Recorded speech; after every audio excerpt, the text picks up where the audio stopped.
আসসালামু আলাইকুম, কেমন আছেন সবাই? আশা করি সবাই ভালো আছেন। আলহামদুলিল্লাহ আমিও ভালো আছি, আল্লাহ পাকের অশেষ কৃপায়। আজকে আমি অতি গুরুত্বপূর্ণ একটা টিপস আপনাদের মাঝে শেয়ার করব। অবশ্যই মনোযোগ সহকারে শেষ পর্যন্ত আমার ভিডিওটি দেখবেন। যদি স্কিপ করে ভিডিওটি দেখেন তাহলে অনেক কিছুই মিস করবেন।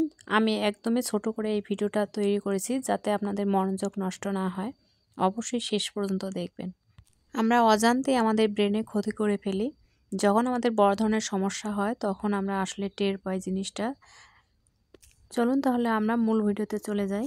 আপনি জানেন কি, আমাদের ব্রেনের শতকরা 73 থেকে 75 ভাগই হচ্ছে পানি।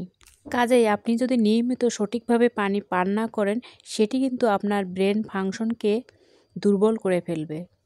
বিশেষ করে আপনার কগনিটিভ ফাংশন দুর্বল করে ফেলবে। আপনার মেমোরি বা স্মৃতিশক্তি, ফোকাস বা মনোযোগ এগুলো সবগুলোই নষ্ট হয়ে যেতে পারে। কাজেই সার্বিকভাবে সুস্থ থাকার জন্য এবং ব্রেনকে ভালো রাখার জন্য নিয়মিত পানি পান করুন। সবাই ভালো থাকিয়েন, সুস্থ থাকিয়েন। আল্লাহ হাফেজ।